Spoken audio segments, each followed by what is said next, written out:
Beurre FM, le forum débat. On n'est pas loin quand même de la diffamation et du mensonge qui peut être poursuivi en justice. Finalement, c'est aux travailleurs, c'est aux petits, c'est aux plus pauvres de payer la crise. Les Français apprécieront qu'on paye un type 15 000 euros pour mettre en place une loi liberticide. On veut plus ça. Vous décrédibilisez totalement les médias. C'est très grave. Franchement, c'est très grave ce qui se passe. La population, le peuple, lui, résiste, trouve des moyens de dire tout ceci n'est pas acceptable. Pauvres d'hommes et de femmes ne peuvent plus se soigner correctement. Moi, je dirais quand il y a un facho, ça va, mais quand il y en a trop, ça ne va plus. Le forum débat de Beurre FM, Abdelkrim Branine. Rebonsoir, merci de nous suivre pour un nouveau forum débat, une émission au cours de laquelle nous allons évoquer la relation Algérie-Maroc, une relation mauvaise qui est la cause principale du non-développement de ce fameux Grand Maghreb. Quelques informations plus ou moins persistantes faisaient état au cours des derniers mois d'une possible réouverture des frontières dans un futur proche, des signes de réchauffement restés sans suite. Dernier événement en date important, le discours du souverain chérifien à l'occasion du 37e anniversaire de la Marche verte, un discours qui a déclenché la colère des dirigeants algériens qui risquent de refroidir une fois de plus les relations entre les deux voisins maghrébins. Nous allons ce soir entrer dans le détail de cette mauvaise relation, déceler les causes qui en sont à l'origine et esquisser quelques scénarios de réconciliation pour l'avenir. 01 53 48 3000, vos appels, c'est pour tout à l'heure, 19h. Nos invités pour débattre, Bruno Caliès de Caliès, bonsoir. Bonsoir. Vous êtes enseignant-chercheur spécialiste du monde arabe, notamment du Maghreb. On vous sollicite régulièrement pour vos analyses du journal de la rédaction de Beurre FM.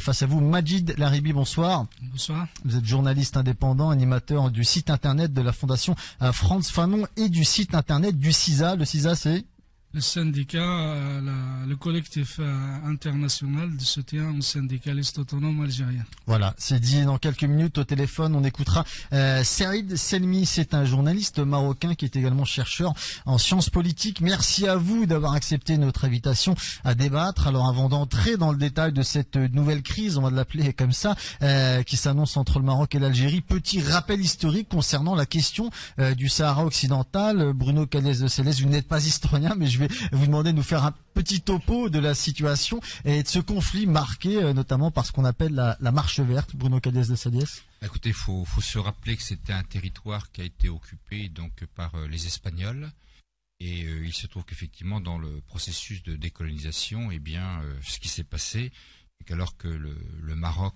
donc la Mauritanie et l'Algérie étaient indépendants, le territoire restait encore, on peut dire, sous tutelle donc espagnole. Et il se trouve que dans les années donc 70, en l'occurrence Hassan II a, on peut dire, exercé une pression forte, et notamment en réalisant donc ce qu'on appelait donc la marche verte.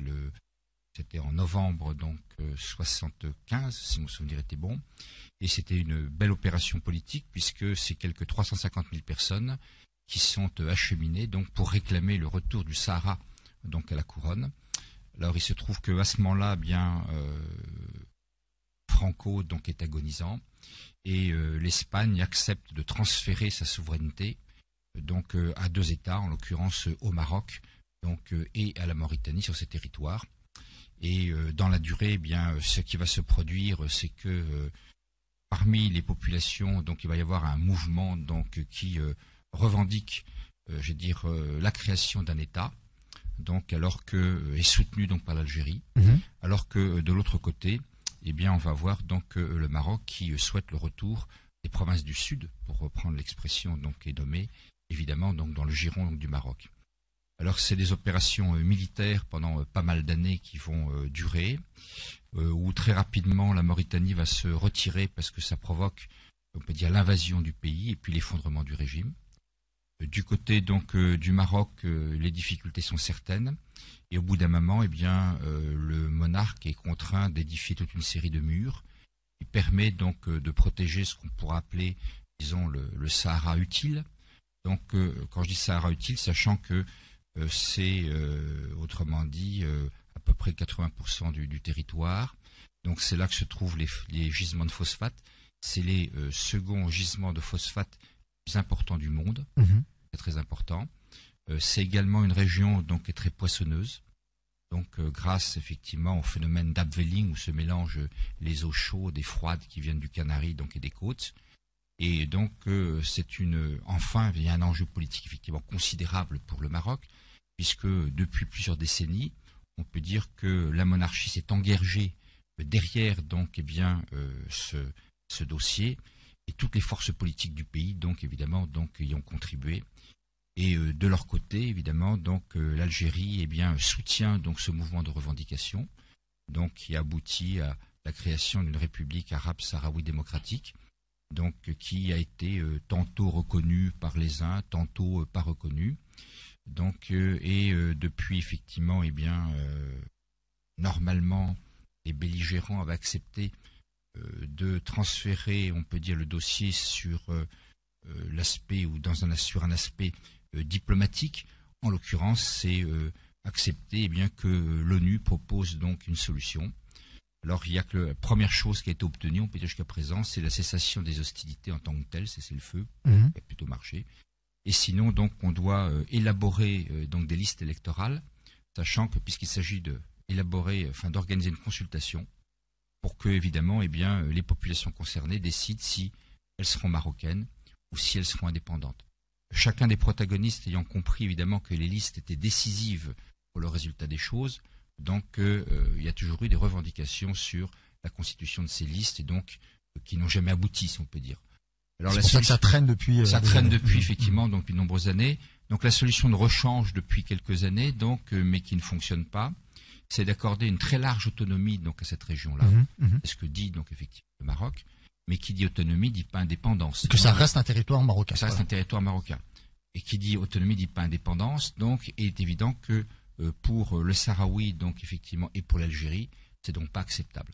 Donc voilà la situation donc où nous en sommes actuellement. On va revenir bien entendu sur les revendications et les motivations de chacun des protagonistes, le Maroc, l'Algérie, il y avait l'Espagne, la Mauritanie, mais bien entendu ça passe au second plan. Majid Laribi, est-ce que on considère en Algérie que ce conflit est clairement une conséquence de la colonisation, comme l'a un petit peu souligné Bruno Calès de Céleste à l'instant, Majid? Bonsoir. Donc je pense que le professeur a bien mis en exergue les raisons de l'occupation du Sahara occidental par le Maroc, c'est le phosphate et le poisson. Donc si on revient à la genèse du problème, la marche verte est venue juste quelques jours avant les accords de Madrid entre Franco, la Mauritanie et le Maroc pour partager. C'est-à-dire l'Espagne sort du Sahara occidental et que ces territoires sont partagés entre la Mauritanie et le Maroc. Donc il y a eu l'opposition du Polisario qui était né bien avant, en 73. À l'époque aussi, il faut signaler que la Cour internationale de La Haye était contre, en disant qu'il n'y a aucun lien territorial entre le Sahara occidental et le Maroc, ou bien entre le Sahara occidental et la Mauritanie. Et elle a été dénoncée par la résolution de l'ONU 3458. Donc il s'agit de l'occupation du Sahara occidental par le Maroc. Et je pense, loin de ce que pense le régime algérien, le peuple algérien, il est de nature soutient le peuple sahraoui pour l'autodétermination, et depuis 91 le cessez-le-feu, je crois que c'est une question qui est posée au sein de l'ONU et c'est aux instances internationales de trancher sur la question. Vous êtes d'accord avec ce que vient de dire Majid Laribi concernant les décisions des instances internationales, de la communauté internationale? Oui, j'étais forcé de passer rapidement dessus pour se cristalliser sur les évolutions, mais c'est exactement donc effectivement l'ONU a été sollicitée et l'ONU a dit compte tenu effectivement du type de population. D'abord, il y avait une unité, on peut dire, qu'on appelle saharo-mauritanienne. C'est les mêmes populations, donc étaient des populations donc nomades. Donc très difficile effectivement à partir de là évidemment d'aller beaucoup plus loin. La seconde chose, c'est que et pour nous c'est difficile dans un État, on peut dire, où le territoire et les frontières sont tracées, de considérer maintenant un second point qu'est celui-là, c'est que à chaque, on peut dire, changement de sultan, ce qui se passait, c'est que les tribus soit renouvelaient effectivement l'allégeance, la beya, ou au contraire effectivement ne la renouvelaient pas. Donc si on ne renouvelait pas, ça signifie qu'effectivement le territoire, donc ça peut être le Sahara occidental, mais ça peut être ailleurs, eh bien, sortait en quelque sorte, si on peut dire, donc, de l'espace national. C'est en fonction, je veux dire, de renouvellement de l'allégeance, ou au contraire, effectivement, donc, eh bien, de la volonté de sortir. Donc c'est un peu un système qui était à géométrie donc variable, qui est donc à des années-lumière, on peut dire, du droit, on va dire, positif, tel qu'il est en vigueur maintenant. Et dans ce contexte-là, c'est pour ça, donc, effectivement, eh bien, l'ONU avait recommandé, eh bien, un référendum d'autodétermination pour sortir, évidemment, donc, de cette impasse-là. Alors dans un instant, on va écouter Saïd Selmi qui est en direct avec nous. On va l'écouter dans un instant. Juste Bruno Calès, un mot sur le soutien du régime algérien depuis le début au Front Polisario. Bien entendu, il y a un intérêt géostratégique de la part du régime algérien. Écoutez, on évoquait cela tout à l'heure, donc en préparant l'émission, c'est que le problème central, il est pas territorial en tant que tel. C'est un problème de leadership dans la région. Donc de leadership, sachant qu'on a donc deux États qui sont de personnalités extrêmement différentes. D'un côté, on a, je veux dire, un vieil État-nation, donc le Maroc, qui s'est construit par strates, donc au fil des siècles, donc qui est une monarchie. Donc, et de l'autre côté, donc on a un État qui est né d'une guerre de libération, donc quelque chose qui a été profondément douloureux, donc je dirais marquant. Une colonisation, effectivement, donc, qui a été acculturante et déstructurante pour l'économie et la société. Donc, et on a un régime, après ça, qui a été de type socialiste. Donc, et il se trouve qu'évidemment, donc, on est en compétition, en quelque sorte, dans le contexte tel que je viens, effectivement, donc, de l'évoquer. Et c'est pour ça que c'est plutôt, je veux dire, dans ce rapport-là que se situent les choses, sachant que l'affaire du Sahara occidental n'est, je veux dire, que la conséquence concrète, finalement, donc, je veux dire, de cette opposition. Alors, on va écouter Saïd Selmi qui est avec nous. Bonsoir. Bonsoir. Merci d'être avec nous. Je le disais tout à l'heure, pour vous présenter en début d'émission, vous êtes journaliste marocain, chercheur en sciences politiques. J'ai demandé à mes invités de poser le contexte historique qui explique la situation actuelle. Vous avez dû entendre ce qui s'est dit. Est-ce que vous êtes d'accord avec ce qu'on vient de se dire, Saïd Selmi? En fait, là, vous parlez des relations entre Rabat et Alger, et j'ai vu qu'on a beaucoup insisté sur l'affaire, on a beaucoup parlé de l'affaire du Sahara occidental. Et l'affaire du Sahara occidental, c'est une partie du problème entre Rabat et Alger. Ça peut être la partie prédominante des relations et de la tension actuelle entre Rabat et Alger, mais c'est pas tout, en fait. Donc, le conflit du Sahara occidental, c'est comme on l'a présenté historiquement, je suis tout à fait d'accord, mais je suis pas d'accord avec une partie, c'est que c'est vrai que c'est l'un des contentieux les plus complexes dans le monde et qu'on n'arrive pas à diagnostiquer exactement parce qu'il est entouré de beaucoup d'ambiguïtés de la part du Maroc que de la part de l'Algérie. Et surtout, il y a beaucoup de propagande dans les deux côtés. Donc, le Maroc et sa presse officielle et même la presse dite indépendante, donc ils sont, c'est-à-dire sur la même ligne de propagande dans le problème. Ceux qui s'inscrivent pas dans ce cadre, donc, sont des gens qui sont condamnés et qui sont interdits de s'exprimer. Donc Alger aussi, donc la presse algérienne, en grosso modo, il suit la version officielle, la propagande du régime. Donc c'est très difficile de trouver des données. Et dans les relations, par exemple, dans les visites, on n'a aucune idée sur les préalables, etc. Donc c'est très difficile de comprendre ce qui se passe dans l'affaire du Sahara occidental exactement. Ce qu'on fait, c'est que on travaille sur tous les éléments géopolitiques de la région, les évolutions de la région, et donc sur les discours officiels, et on arrive à interpréter plus ou moins, à sortir avec des thèses. Donc Rabat et Alger, il faut rappeler que voilà, Rabat c'était l'Occident, le camp des États-Unis lors de la guerre froide, et Alger c'était le camp de l'Est encore, c'est de l'ex-URSS. Donc c'était depuis le début, c'était pas assez. Depuis la guerre de 1963, la guerre des sables, mais c'est surtout ce qu'on vit aujourd'hui, c'est la continuité des attentats de Atlas Asni à Marrakech en 1994, où Rabat a accusé Alger d'être derrière les attentats. Donc c'est depuis là que les frontières sont fermées, que les deux régime ne se parle pas pendant longtemps, donc ce n'est que dernièrement qu'ils commencent à parler de la normalisation. Et donc, et le statu quo du Sahara occidental, donc c'est ce qui a empiré la situation pour ne pas arriver à une issue. Donc, pour l'historique et pour parler du problème, je pense, c'est ce que je pense. Et donc, pour pour ce qui se passe aujourd'hui, donc si vous voulez qu'on en parle, on peut en parler. Alors, on va vous reprendre dans un instant, Saïd Selmi, qui vient d'évoquer ces fameux attentats de 1994. Est-ce que c'est ce qui a relancé, j'ai envie de dire, le regain de tension entre Rabat et Alger, Bruno?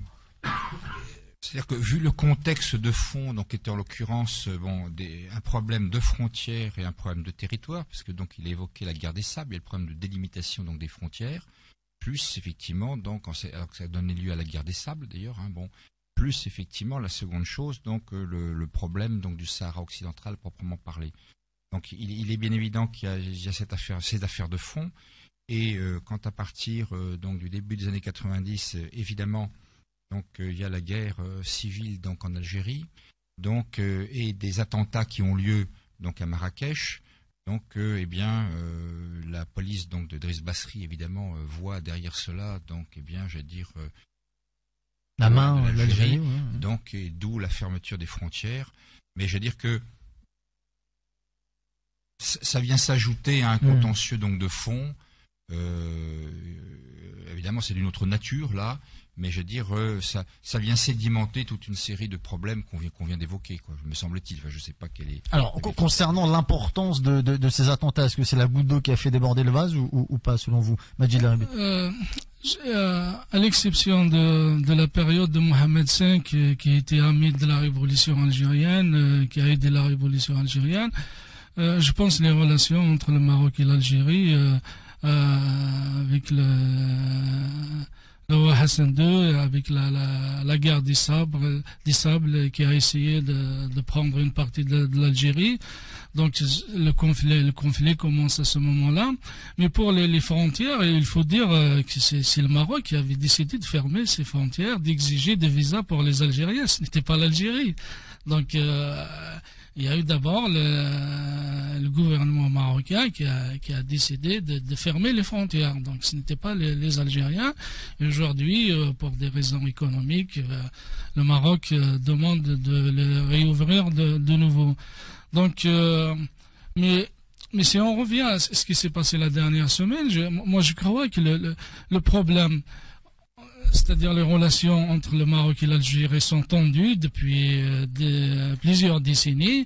Mais ce qui s'est passé la dernière fois, ce qui a remis sur la table ces questions-là, mais en fait, il s'inscrit dans un programme, à mon avis, plus large de toute la région. Il s'inscrit au Sahel. De ce qui se passe actuellement au Sahel, on ne peut pas détacher le discours des rois de ce qui se passe actuellement au Sahel. Alors ce discours justement, on va y revenir dans un instant avec mes invités et avec nos auditeurs. 01 53 48 3000, on parle de la relation entre l'Algérie et le Maroc et on attend vos appels. À tout de suite. Le forum débat de Beurre FM, l'information autrement. Le forum débat de Beurre FM, Abdelkrim Ramine. 19h, c'est la deuxième partie de cette émission consacrée à la relation algéro-marocaine. Avec nous pour débattre ce soir, Bruno Kaliès de Saliès, il est enseignant-chercheur spécialiste du monde arabe et notamment du Maghreb. Majid Larabi, il est journaliste indépendant, c'est également l'animateur du site internet de la fondation Frantz Fanon. Au téléphone, toujours avec nous, on va l'entendre d'ici un petit instant. Saïd Selmi, journaliste marocain et chercheur en sciences politiques. 01 53 48 3000. On va prendre vos appels dans un instant. Alors, on en vient à ce discours du roi Mohamed VI prononcé à l'occasion de l'anniversaire de la Marche verte. Bruno Kaliès de Saliès, qu'est-ce qui a irrité Alger? Est-ce que c'est le fait que le souverain évoque le sort de ses prisonniers à Tindouf? C'est un fait effectivement que il y a ce vieux contentieux, donc je veux dire, qu'on vient d'évoquer, et puis il y a le sort donc des hommes qui sont concernés par ça, et le souverain, on peut dire, a été peut-être un peu plus vif, donc sur quelque chose qui est permanent, donc depuis effectivement que le conflit. Alors, rapprochez-vous, parce qu'il y a... Alors, concernant le sort de ces prisonniers à Tindouf, qui sont ces prisonniers? Ces prisonniers à Tindouf, ce sont des gens donc qui étaient donc dans les troupes, en l'occurrence donc marocaines, et qui à l'occasion donc d'opérations donc menées par le Polisario, donc ont été donc sont devenus captifs et donc qui sont restés captifs, sachant que qui sont restés captifs pendant de très longues années, enfin en tout cas pour une bonne partie d'entre eux, puisque Hassan II n'entendait pas effectivement négocier donc le retour de ces gens-là, considérant que implicitement c'était reconnaître, autrement dit, son adversaire, pour obtenir donc quelque chose. Et Hassan II a toujours refusé donc cela. Alors avec donc Mohamed VI, il y a eu un certain nombre d'améliorations, mais globalement, et puis surtout le Polisario donc a fait des gestes donc de libération pour chercher à obtenir donc politiquement un certain nombre de gains, on peut dire donc pour que les choses évoluent en sa faveur. Alors concernant la colère d'Alger, je le disais tout à l'heure, des dirigeants algériens, est-ce qu'elle est sincère ou est-ce que finalement le régime algérien instrumentalise une fois de plus cette question à des fins politiques? Il y a des élections prochainement, il y en aura d'autres importantes en 2014. Majid? D'abord, moi je veux faire une mise au point. C'est-à-dire ce que pense le régime algérien ne m'intéresse pas. Donc moi je dis ce que je pense. Je pense qu'il y a une partie de la population algérienne qui voit la même chose. Tout le monde a dit après le discours du roi du Maroc que c'était dommage, que c'était un discours de trop, qui, comme l'a dit le professeur, il a été vif. Mais je pense un discours d'un souverain, d'un chef d'État, est calculé d'avance. Il ne va pas sortir comme ça et lancer n'importe quoi. Donc c'est pour ça que j'ai dit tout à l'heure que cette provocation, c'est comme ça que je la vois, qui est inscrire dans un cadre plus large, régional, de ce qui se passe actuellement dans la région. Voilà. Alors au niveau de la région, il y a également le conflit au nord du Mali. Il y a un lien, on en parlait pendant la pause, mes invités vont l'évoquer. Avant d'en venir aux auditeurs, on écoute de nouveau Saïd Selmi. Rebonsoir Saïd. Bonsoir. Oui, vous êtes toujours avec nous. Alors, concernant, on va élargir bien entendu sur l'ensemble de la relation algéro-marocaine, mais concernant ce discours du roi Mohamed VI, vous l'avez entendu, vous avez eu des retours. Qu'est-ce que vous en avez pensé? En quoi il était un petit peu différent des discours précédents concernant les anniversaires de la Marche verte? Saïd Selmi. Oui, en fait, le discours il était très différent, mais je vous ai entendu parler des prisonniers de Tindouf. Je ne sais pas parce que ça n'a pas été prononcé dans le discours. Ce qu'il prononce d'habitude et ce que l'agence officielle marocaine prononce d'habitude, c'est les séquestrés. Je ne sais pas si les séquestrés de Tindouf, je ne sais pas si c'est ce que vous voulez dire. Sinon, si c'était les séquestrés de Tindouf, on peut en parler, entre guillemets bien sûr, parce que moi je ne crois pas à cette terminologie. Et pour le discours du roi, exactement, il n'a pas prononcé d'habitude, c'est-à-dire cette année et l'année dernière, il ne parle pas des séquestrés de Tindouf, parce que pour le Maroc, pour le régime marocain, pour la version officielle, on parle toujours des séquestrés de Tindouf. Et je me rappelle très bien qu'on a condamné un journaliste à ne pas écrire pendant 10 ans, c'est Ali Mrabet. On l'a condamné parce qu'il a parlé des réfugiés dans les camps de Tindouf. Et donc, pour le régime marocain, il était quasiment interdit de parler des réfugiés, il faut parler de séquestrés. Donc, pour le régime marocain, c'est une stratégie de propagande, comme j'ai dit tout à l'heure, c'est que tout le monde, tous les habitants de Tindouf, c'était des séquestrés, c'était des gens qui sont malgré eux. Pourtant, ce n'est pas la réalité. Donc, pour le discours du roi, il parle plus de séquestrés, il parle des organisations des réfugiés. Et donc, je pense que pour les Marocains qui ont toujours cru à ce mensonge des séquestrés, donc ils ont à s'en plaindre. Et autre chose, c'est qu'on s'attendait à ce que le roi justifie la confiance qu'il a retirée à Christopher Ross, qui est l'émission onusien. Donc, pendant 6 mois, il y a 6 mois, il a déclaré, le Maroc officiel a déclaré qu'il a retiré la confiance de l'émissaire de l'ONU. Et après, on le déroule un tapis rouge à Rabat, et c'est le roi qui le reçoit. Donc, on n'a pas compris. Au début, on retire la confiance, et après, on lui déroule un tapis rouge. Donc, on s'attendait au discours à ce qu'on nous parle de ça. C'est-à-dire, les Marocains s'attendent à ce qu'on leur parle de ça. Mais il a parlé d'autre chose. Donc, en grosso modo, ce qu'il y a, j'ai vu les réactions, c'est-à-dire là, surtout ce qu'a écrit le journal, le quotidien algérien, le Watan. Il a rapporté les déclarations d'un haut responsable qui a préféré garder l'anonymat. En fait, ils n'ont pas aimé que le souverain cherche à mettre une pression internationale, c'est-à-dire que le conflit, que les négociations ne soient plus bilatérales entre Alger et Rabat concernant les relations, et qu'il mette c'est-à-dire qu'il appelle la communauté internationale et qu'il appelle les ONG, c'est-à-dire c'est une sorte c'est-à-dire c'est comme si le souverain cherche à mettre la pression sur Alger. Donc ils n'ont pas aimé ça. Et c'est tout à fait normal. Ils n'ont pas. Et j'ai vu en fait qu'ils ont rapporté que le souverain parlait de séquestrer. Je pense qu'il n'en a pas parlé, comme j'ai dit tout à l'heure. Et c'est autre chose, c'était qu'il a dit que les autres partis n'ont pas une volonté sincère dans le débat. On ne sait plus là où il y a le problème. Donc des fois on dit qu'on retire la confiance à l'émissaire de l'ONU, et après on dit que les autres partis ne sont pas n'ont pas une volonté sincère, donc il y a une sorte de paradoxe. Et si vous voulez, c'est pas nouveau, parce que la diplomatie marocaine, depuis, c'est-à-dire ce qu'on appelle la nouvelle ère, c'est-à-dire depuis sous l'ère Mohamed VI, on a des grands problèmes au niveau de la diplomatie marocaine. On ne comprend pas la position du Maroc dans pas mal de problèmes, donc c'est pas la peine de les évoquer un par un. Donc il y a un défaut, il y a quelque chose qui ne va pas dans la diplomatie marocaine, et ce qui s'est passé dans ce discours, c'était dans ce cadre. Il y a autre chose pour en finir, c'est que, comme m'a dit Majid Laribi, mon confrère, que je salue, quand j'ai dit tout à l'heure la propagande algérienne, j'ai dit la plupart des journalistes, je n'ai pas dit tout le monde. Donc, les propos du souverain marocain, et là qu'il cherche à appeler la communauté internationale, il faut les comprendre c'est-à-dire qu'on prend l'affaire du Sahara occidental comme équation géopolitique. Donc c'est vrai que depuis 1975, c'était un confort pour la monarchie. Donc comme tous les régimes despotiques, on se sert des conflits pour c'est-à-dire détourner l'attention du peuple par rapport aux problèmes intérieurs, et surtout aujourd'hui la crise, etc. Donc le souverain, si on prend ça comme équation géopolitique, l'équation elle a plusieurs paramètres, donc dans les États-Unis et l'Union européenne.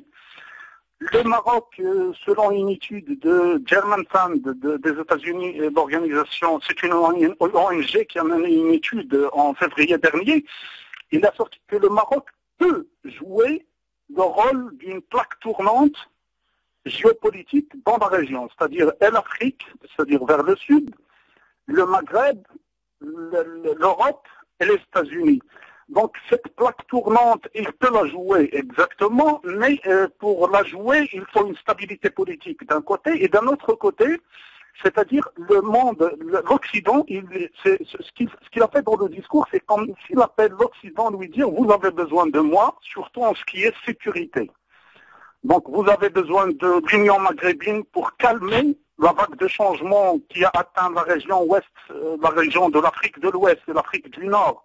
Et donc les rapports des développements humains dans la région, ils étaient catastrophiques. Donc on sent très bien que dans les prochains mois, dans les prochaines années, cette région, elle va devenir, elle sera atteinte de la vague du changement. Donc l'Occident, il a beaucoup peur pour le terrorisme. Et ce qu'on voit dans le Sahel aujourd'hui, ce n'est qu'une partie du problème qu'on va voir par la suite.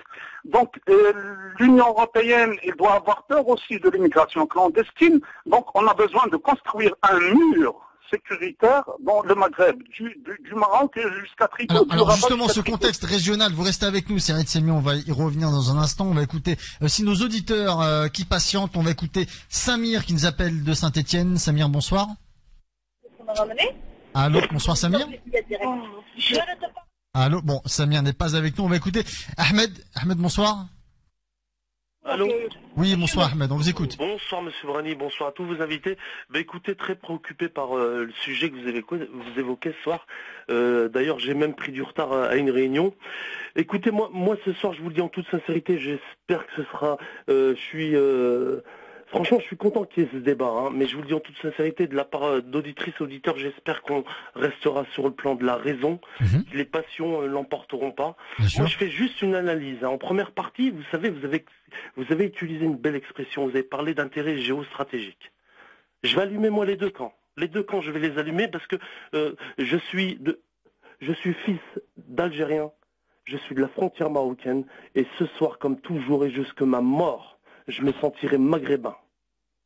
Maghrébin, je le dis à tout le monde, je me sens maghrébin, moi. Vous avez vu la France et l'Allemagne, 2 guerres mondiales. Regardez l'Europe aujourd'hui, vous bougez, vous allez où vous voulez, il n'y a plus de frontières. C'est la plus grande frontière au monde qui est fermée, monsieur. Comme le disait un de vos intervenants, les dirigeants des deux côtés jouent sur la sensibilité des populations parce qu'ils veulent leur faire oublier les vrais problèmes qui préoccupent les populations dans le pays. Alors ils jouent sur cette fibre nationaliste, tout le pipeau, tout le baratin. Alors juste très très rapidement, monsieur, hein, intérêt géostratégique, à votre avis, les autorités algériennes successives qui ont apporté leur soutien à la République sahraoui, vous croyez que c'est gratuit comme ça? Vous croyez que c'est gratuit? L'intérêt stratégique pour les dirigeants algériens, je le dis moi ce soir, hein, ça n'a pas été évoqué par vos invités. Je le dis ce soir, je connais très très bien ce problème. Je l'étudie depuis que je suis très petit, très jeune. Je le connais très bien. L'intérêt stratégique pour les autorités algériennes, c'est d'avoir une ouverture sur l'Atlantique. Pas d'autonomie, indépendance de la République sahraoui et une ouverture sur l'Atlantique. Deuxième gros problème, on a parlé d'un problème, vous savez, les attentats 94 à Marrakech, c'est vrai que ça c'est un gros problème entre l'Algérie et le Maroc.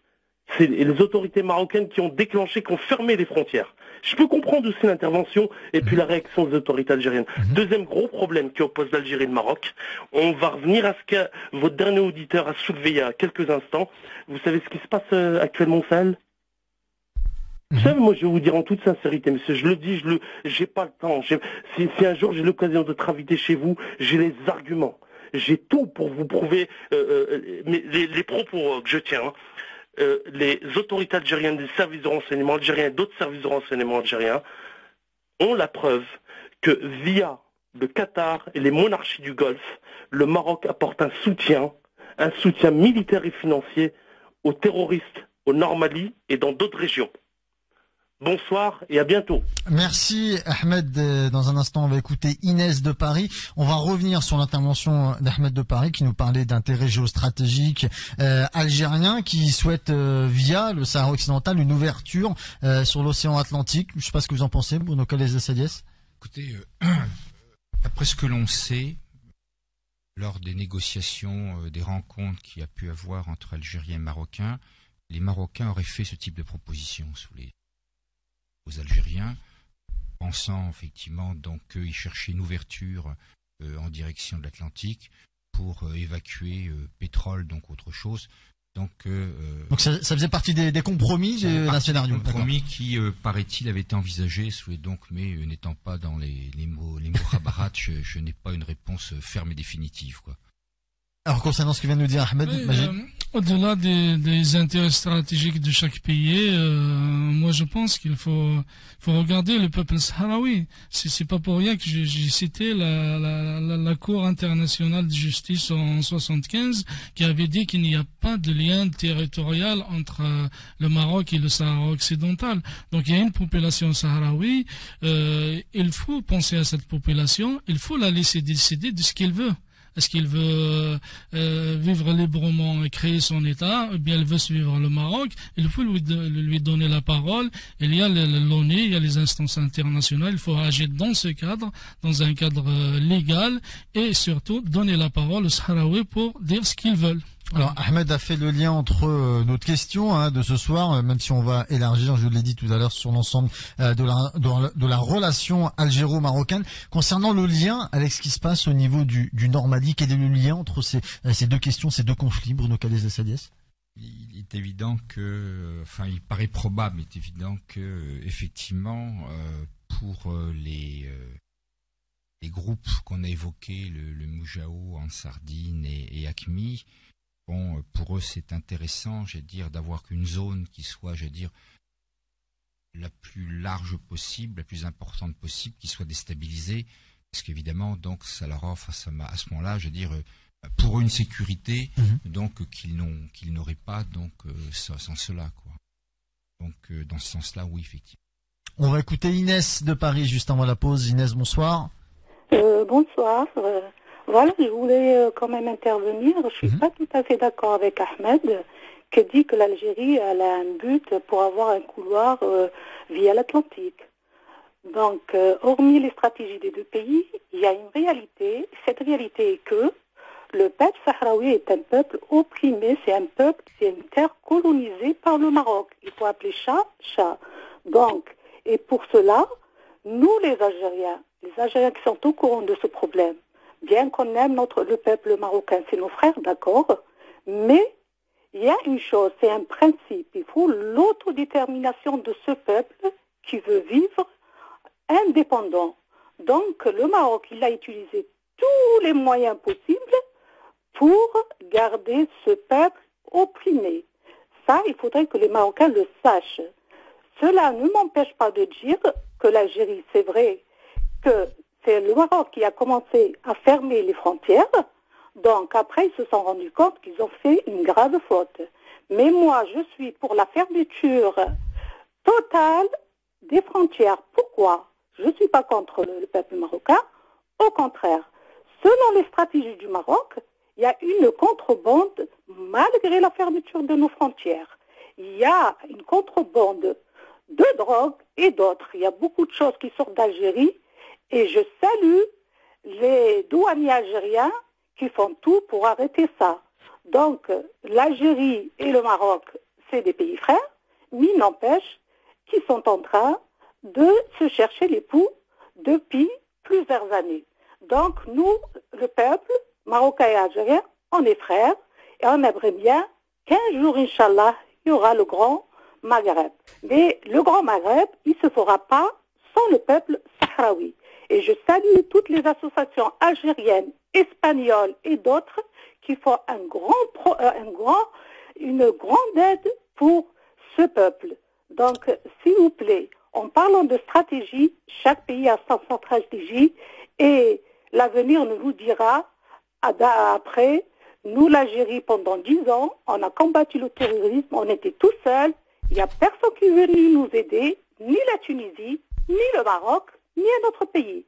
Maintenant, moi, je suis contre beaucoup de choses en Algérie, mais je soutiens les autorités algériennes. Il faut qu'ils fassent attention et qu'ils ne rentrent pas dans cette guerre qui va mener le peuple algérien encore à une guerre, parce qu'on en a marre. Le peuple algérien, il a envie de vivre en paix.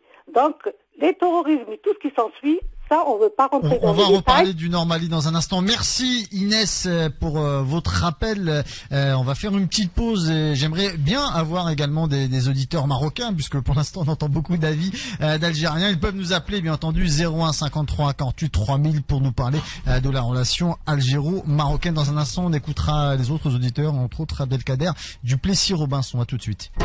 Le forum débat de Beurre FM. L'information autrement. Le forum débat de Beurre FM. Abdelkrim Bramine.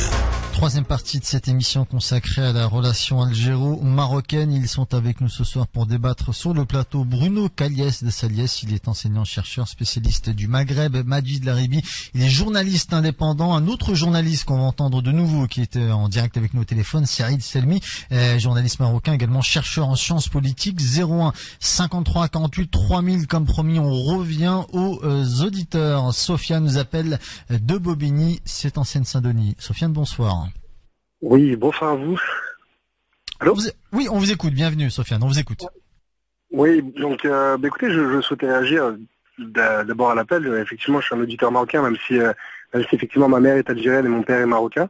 Je réagis à ça quand j'entends que le conflit maroco-algérien ou algéro-marocain date de quelques années. Non, c'est faux. Depuis quasiment l'indépendance de l'Algérie, puisqu'on a connu en 63 la guerre des Sables. Qui est quand même pas anodine et qui a cristallisé qui est le point de départ du conflit entre le Maroc et l'Algérie. Et sur le droit d'autodétermination en fait des peuples, effectivement, les peuples, tous les peuples du monde ont cette liberté et doivent avoir cette possibilité de s'autogérer et de choisir choisir leur appartenance. Mais de mémoire, le Maroc ne s'oppose pas à cela, puisqu'il a proposé d'ailleurs aux Nations Unies un référendum. C'est les conditions du référendum qui ont été contestées par l'Algérie, mais le référendum a été proposé. Alors, bien souvent on dit oui, mais à partir de quand on est sahraoui ou à partir de quand on ne l'est pas. Et c'est véritablement là le problème. Donc voilà, en fait, je souhaitais réagir à ça, surtout et juste pour conclure assez rapidement sur ce qui m'a fait réagir aussi, c'est je crois que c'est un de vos invités qui a dit que le Maroc historiquement n'avait pas de droit sur le Sahara, alors qu'historiquement, enfin le royaume des morts, d'où le nom Maroc, est quand même beaucoup plus large et va beaucoup plus loin et va jusqu'en Mauritanie. Même si je pense pas que la Mauritanie est un pays qui devrait appartenir au Maroc, ce genre de choses. Mais il y a quand même historiquement un lien entre le Sahara marocain et le royaume. Et le royaume du Maroc. Merci Sofiane en tout cas pour votre appel et vos questions, vos remarques. Alors, les conditions du référendum évoquées par Sofiane, Bruno Cadès de Sadiès. Et ce qui s'est passé effectivement, c'est qu'on a décidé pour élaborer les listes référendaires de se fonder sur un recensement qui avait été fait par les autorités espagnoles, peu de temps avant le départ donc de l'Espagne. Alors, il est résisté donc une petite marge d'incertitude concernant donc une région. Bon. Ça, c'était ce qui, dans un premier temps, je vais dire, la photographie. Bon. Puis après ça, donc, les uns et les autres ont contesté, on peut dire, donc cela, en disant, et c'était pas infondé d'ailleurs, qu'il y avait eu donc dans les années 50 des opérations conjointes qui avaient été engagées par les colonisateurs, en l'occurrence les Espagnols et les Français, donc pour écraser les mouvements armés indépendantistes, et ces opérations militaires donc avaient comme nom de code donc l'opération Écouvillon, donc nettoyage, si on peut dire. Alors ça avait évidemment entraîné un déplacement donc des populations. Bon. Et qu'est-ce qui se passe effectivement donc pour élaborer donc les listes électorales, on dit mais il faut prendre en compte donc je vais dire ces éléments-là et donc récupérer donc ces populations qui depuis évidemment donc sont assez donc j'allais dire nombreuses. Et c'est pour ça que Driss Basri, qui était effectivement donc un homme extraordinaire au sens littéral du mot, donc s'est dit mais pas de problème, moi je vais les retrouver, donc ces gens-là, et c'est pour ça donc qu'on a ouvert donc des bureaux dans l'ensemble du royaume, y compris en Europe d'ailleurs, donc pour que les gens qui appartenaient à des familles qui avaient été chassées dans les circonstances qu'on vient d'évoquer, donc du Sahara occidental, viennent se faire recenser.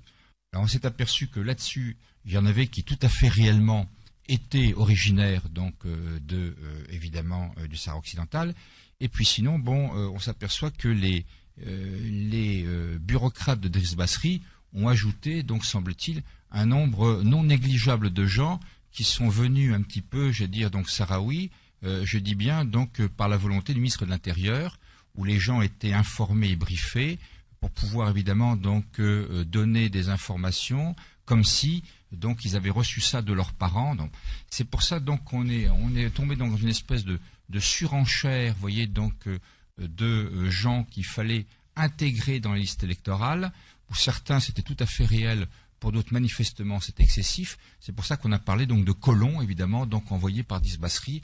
Et c'est pour ça que, évidemment, dans un contexte, si vous voulez, où ça devient extrêmement difficile d'arriver donc y voir clair, ça devient donc une opération, donc, je veux dire, d'épicerie. Et c'est pour ça, effectivement, que, je veux dire, ces histoires de liste électorale se sont bloquées, quoi. Alors, on va redonner la parole à Serid Selmi, qui est toujours en direct avec nous. Serid, rebonsoir. Alors, si on peut passer... Rebonsoir, Karim.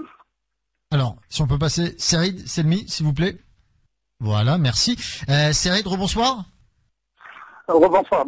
Oui, merci. Notre auditeur, juste il y a quelques minutes, Sofiane nous parlait du référendum et des conditions de référendum. Est-ce que aujourd'hui, est-ce qu'à l'avenir, le Maroc pourrait fournir de bonnes conditions pour permettre ce référendum et permettre aux Sahraouis de s'exprimer sur leur sort, sur leur avenir?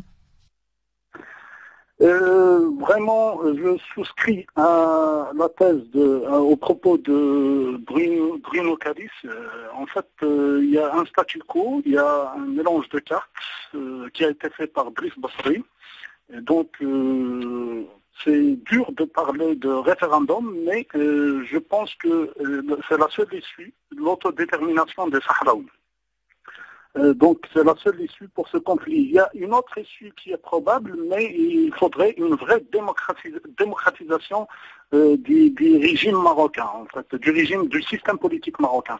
Donc la solution de l'autodétermination, je pense à mon avis que le Front Polisario pourrait l'accepter s'il y a une vraie démocratisation du système politique marocain.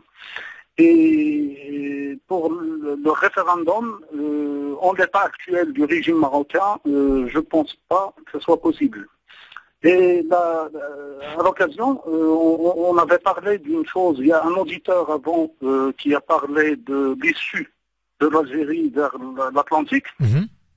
En fait, ça fait partie des détails, et donc c'est pas ce qui va changer les relations entre Rabat et Alger, mais quand j'ai dit au début que ce contentieux est l'un des plus complexes dans le monde, parce qu'il y a beaucoup d'ambiguïté, qu'il est entouré par beaucoup d'ambiguïté, exactement là aujourd'hui, dans les pourparlers officiels, on n'arrive pas à savoir ce qui se dit dans les pourparlers officiels. Et parmi les quelques révélations qui ont été faites, comme l'a dit Bruno Kalis, c'est que l'Algérie a proposé, donc c'était une proposition, du partage en fait du territoire sahraoui pour avoir une issue. Donc le Maroc c'était il y a quelques années en fait, il y a 8 ans en avant que c'était passé. Donc le Maroc avait proposé que ce soit une seule issue pour le passage d'un train pour le transport des marchandises, etc. Et là où l'on peut construire un port. Donc ça fait partie des détails et ce sont des révélations qui ne sont toujours pas vraies. Donc on a besoin, vraiment, on a un grand problème, soit au niveau de l'Algérie, soit au niveau, soit le régime marocain, le système politique marocain, le système politique algérien, ils sont pareils là-dessus. Donc tous les deux, c'est du despotisme.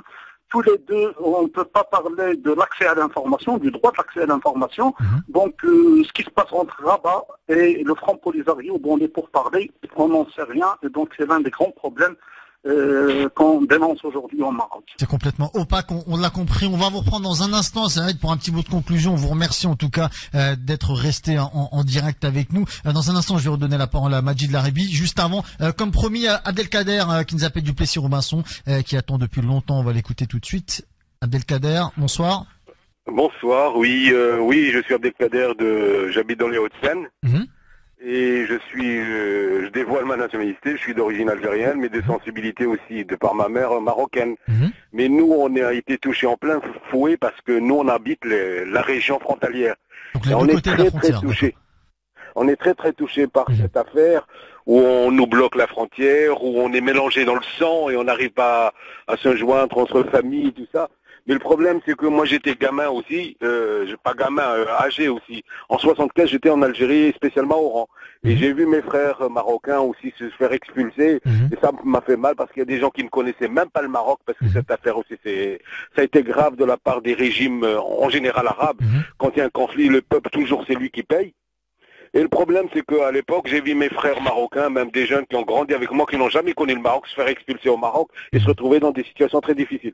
Autre part, pour ce qui est du Maroc et du conflit du Sahara, je me rappelle qu'en 75, il y a eu la rencontre Mortal Oueldada de Mauritanie, Hassan Tani, et puis le roi, en plus le président Houari Boumediene, pour décider du sort du Sahara. Il ne faut pas oublier aussi que le roi du Maroc à l'époque, il sortait de 2 coups d'État, 2 tentatives de coups d'État, dont le fameux coup d'État de Srerat. Il fallait, comme disaient les journalistes, tout ça, il fallait toujours, pour maintenir les populations en place, toujours inventer des conflits et tout ça, et monter l'un contre l'autre. C'est classique chez nous. Et le problème, c'est qu'à l'époque, le partage s'est fait entre la Mauritanie et le Maroc, parce que l'Algérie a refusé ce partage, elle a refusé parce qu'elle a vu qu'il y avait une population sur place. Je ne sais pas comment ça s'est monté cette affaire. Et en fait, quand le Maroc il dit qu'il n'y a pas de problème, s'il n'y a pas de problème, si le territoire vraiment... Moi, je crois que la diplomatie marocaine au départ, elle a fait une grosse bêtise en acceptant le partage du territoire. Ça veut dire que ce territoire ne leur appartient pas. Pourquoi ils l'ont partagé avec la Mauritanie? Pour quelle raison? Deuxièmement, la Mauritanie s'est vue affronter le Polisario, pénétration, déstabilisation. Ils ont lâché l'affaire. Moi, à l'époque, parce que j'ai entendu un monsieur dire qu'il fallait partir des territoires, pourquoi ce territoire qui a été attribué à la Mauritanie, on l'aurait pas attribué à Sahraoui, on aurait trouvé un compromis pour régler cette situation. Parce que c'est pourtant ce territoire, juste après que la Mauritanie s'est retirée de ce territoire, il a été annexé par le Maroc. Et entre-temps, ils disent qu'il n'y a pas de problème. Et après, pourquoi ils proposent une autonomie large? C'est qu'il y a problème. Pourquoi s'il n'y a pas de problème, j'ai pas proposé une autonomie large puisque c'est mon territoire. Ça tient pas debout, ces justificatifs. Et je ne crois pas que 150 000 Sahraouis vont accepter de partager un territoire qui peut largement leur suffire pour bien vivre, même mieux vivre que les Algériens, mieux vivre que les Marocains. C'est un calcul bête et méchant, mais c'est facile à comprendre. Merci en tout cas pour votre appel. C'est Abdelkader, c'est ça. Alors, comme promis, la parole à Majid, peut-être qui va revenir sur le référendum, les conditions de référendum ou sur ce partage de territoire. Abdelkader vient nous dire à l'instant que finalement c'était l'erreur du Maroc d'avoir accepté ce partage. Majid. Oui, pour le référendum, on voit que ça tarde à venir. Donc tout le monde sait que le Maroc essaie de torpiller le processus, surtout mené par Becker. Mais aujourd'hui, tous les auditeurs ont parlé d'intérêts avérés ou faux des géostratégiques des deux pays.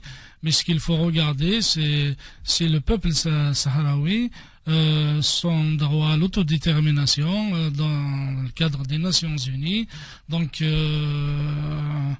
il faut les laisser choisir et décider s'ils veulent construire un État ou bien suivre le Maroc. Alors juste avant la pause, on va écouter nos autres auditeurs. Ahmed nous appelle de Saint-Denis. Ahmed, bonsoir. Oui, bonsoir monsieur. En fait, je vous remercie je vous écoute souvent et bonsoir à tout le monde d'ailleurs. Mais je ne suis jamais intervenu sur. En fait, j'ai pas eu l'occasion. Mais là, bienvenue. Bon. Je vous dis juste comment ça s'appelle. Moi, ma mère est berbère, mon père est arabe, donc ma femme est algérienne. Donc, alors, voilà déjà, je considère que le Maroc et l'Algérie, c'est un lac qu'on a divisé avec un filet de pêche. Donc, c'est la même chose que la Corée du Nord et la Corée du Sud. Et elle n'a jamais existé ce qu'on appelle aujourd'hui l'Algérie ou le Maroc tel qu'il est. C'est un découpage colonial. Là. Donc ça, on doit le savoir. C'est à nous, les générations qui montent là, pour faire disparaître cela et revenir. Il est impensable aujourd'hui qu'un pays qui devrait importer la main-d'œuvre comme l'Algérie, il l'exporte. Il est impensable aussi que au Maroc, quelques familles seulement qui dominent toute l'économie d'un pays. Donc il y a quelque chose, monsieur, qui est le jeu dans tout cela. Donc si le problème, il n'est pas au service du peuple, en fait du seul peuple, parce que moi je le considère jamais comme de peuple. Ça, c'est un seul peuple qu'on a divisé, et c'est un problème, le problème de Sahara, ce qu'on appelle aujourd'hui pour l'autodétermination et tout ça. Donc, s'il y a vraiment quelqu'un qui doit être concerné par le référendum, ce sont les Berbères d'Afrique du Nord, parce que c'est où les vrais habitants d'Afrique du Nord, pour dire est-ce qu'on donne ce territoire à tel ou à ce territoire à tel. Les Sahraouis, la majorité des Sahraouis ne sont pas des Berbères. Donc je ne comprends pas comment on peut venir d'un coin du globe, chez quelqu'un, chez lui, on lui dit non, je veux découper ce territoire. C'est comme ce qui s'est passé, comment ça s'appelle, ça me rappelle le référendum au Canada. Les Indiens, ils étaient en train de regarder ça avec impuissance. Que le Québec, il veut son indépendance ou pas. C'est complètement abominable. Donc, je vais vous dire aussi un truc, c'est que les frontières aujourd'hui où il y a la douane entre le Maroc et l'Algérie, vous savez comment ça s'appelle, monsieur? Ça s'appelle Jules Bral. Et moi, je les considère comme ça. Les d'origine, c'est Jules Bral. Vraiment. Il y a un bral là et un bral là.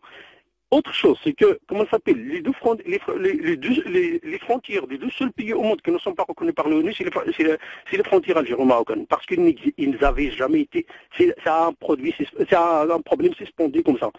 C'était l'époque de la guerre froide et les deux régimes font tout pour bloquer. Tout ça, c'est du n'importe quoi. En fait, le jour où on se débarrassera du système politique, on arrivera à quelque chose. Cette région-là, s'il est réuni, monsieur, ça fait une grande puissance économique. militaire. Alors, justement, Voilà. cette dimension économique, cette dimension maghrébine, ce sera l'objet de la dernière partie de cette émission. Juste avant la pause, on va écouter Saïd Selmi qu'on a sollicité depuis tout à l'heure au téléphone. On va le laisser dire un petit mot de conclusion, Saïd, pour terminer avant de vous laisser partir. Est-ce qu'il existe, est-ce que vous voyez des scénarios de sortie de crise entre l'Algérie ou le Maroc, ou pour l'instant on reste dans une impasse, Saïd? En fait, on est déjà, c'est très touchant ce qu'on entend de la part de vos auditeurs, donc j'en dirai un mot tout à l'heure. Et pour répondre à votre question, on est à nouveau, je ne sais pas si c'est à nouveau, mais on est dans un statu quo. Et donc, les issues donc, de la carte jouée par le Maroc, de la pression internationale, je pense que ça peut jouer, ça dépend d'Alger. Et sinon, il y a une autre issue, c'est que les deux peuples, comme j'ai entendu de la part de vos auditeurs, en fait, c'est très touchant que les deux peuples qui sont frères et qui subissent le despotisme de leurs deux régimes. J'ai travaillé récemment sur un document pour la chaîne Al Jazeera sur Henri Curiel c'est-à-dire j'ai interviewé pas mal de personnes dans le réseau Solidarité, les porteurs de valises, etc. Et j'ai vu comment les deux peuples marocains et algériens ont travaillé ensemble pour leur cause, c'est-à-dire c'était la révolution algérienne, mais c'était la cause des deux peuples en fait. Et c'est très touchant de voir ces familles sur Saïdia, Oujda, Figuig, Bchar et Ghazawat, etc., qui sont séparés les uns des autres alors qu'ils habitent à quelques kilomètres des autres. Donc la deuxième solution, à partir de là, c'est que aujourd'hui, on est dans une nouvelle ère, l'ère de l'éveil de la conscience politique des peuples dans la région. Donc c'est le moment ou jamais pour ces deux peuples et aussi pour les Sahraouis vis-à-vis de leur direction, c'est-à-dire le Polisario. Donc c'est le moment pour ces peuples de dire leurs mots, en fait. Donc on est dans une nouvelle ère et donc la solution viendra des peuples si se manifeste. Voilà. Merci Saïd Selmi, je le rappelle, journaliste marocain et chercheur en sciences politiques, qui était en direct avec nous. L'émission n'est pas terminée pour autant, nous on fait une petite pause, on se retrouve dans un instant avec mes deux autres invités en plateau et nos derniers auditeurs, tout de suite. Le forum débat de Beurre FM, l'information autrement. Le forum débat de Beurre FM, Abdelkrim Branine. Allez, il nous reste 7-8 minutes pour conclure cette émission sur la relation algéro-marocaine. Bruno Caliès de Caliès, on est d'accord, cette crise, cette mauvaise relation entre l'Algérie et le Maroc, c'est vraiment l'obstacle principal concernant le développement du Maghreb et notamment de l'Union du Grand Maghreb? Il est sûr effectivement que compte tenu des capacités des uns et des autres, donc ça offrirait des perspectives. D'ailleurs, Monsef Marzouki donc a fait un voyage. Il a appelé Bouteflika au mois de février de cette année, espérant effectivement. Je pense que il y avait des enjeux, je veux dire, pour lui personnel et pour relancer la Tunisie aussi. Mais bon, il pose un vrai problème effectivement dans la mesure où il y a effectivement des perspectives complémentaires, je veux dire, entre les États du Maghreb central, si on peut dire, en l'occurrence Maroc, donc Algérie, donc et Tunisie, quoi. Cette union du Maghreb, Majid Laribi, elle ne pourra pas se faire sans la réconciliation du couple algéro-marocain. Moi, je voudrais revenir sur la révolution algérienne, parce que les trois principaux revendications, au programme de la révolution algérienne, étaient d'abord l'indépendance, la démocratie et l'union du Maghreb arabe. Donc, la révolution algérienne a réalisé l'indépendance, donc il reste la démocratie et le Grand Maghreb. Mais moi, je veux dire que ce qui s'est passé, ce qui nous a amené à parler aujourd'hui des relations algéro-marocaines, au demeurant, c'est des problèmes qui existent et qui existeront encore. C'est ce qui se passe au Sahel. Je tiens à dire que l'intervention du roi du Maroc ne peut s'inscrire que dans des pressions qui se font actuellement à l'échelle internationale sur Alger pour qu'il aille faire la guerre au Sahel. On sait que le Sahel est une partie qui va de l'Aïoun jusqu'au Soudan et que dans cette région, elle est convoitée par les puissances internationales pour ses richesses et aussi pour les États-Unis. Les années à venir, ils prendront plus de gaz de cette région que dans le Moyen-Orient. C'est le besoin de leur industrie d'armement. Et il y a l'uranium qui est très important. Et il y a aussi, on commence à découvrir qu'il y a l'or, mais aussi le diamant, après les études des strates qu'il pourrait y avoir des diamants.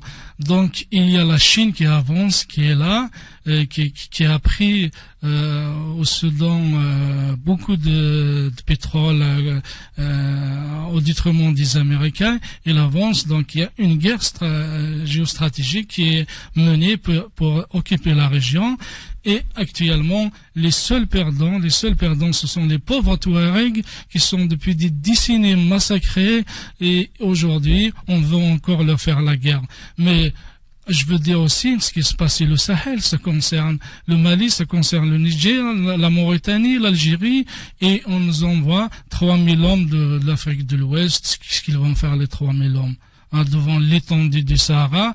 Donc c'est une situation aussi qui sera difficile et qui veulent faire taire l'un des pays qui revendique l'État-nation, la souveraineté, qui est l'Algérie, même si personnellement je suis contre le régime algérien. Voilà. Bruno Caliès de Céleste, on va terminer par dire un mot sur cette intervention, j'allais dire cette guerre, on ne sait pas trop comment la nommer, qui se profile au niveau du Nord Mali. Bruno?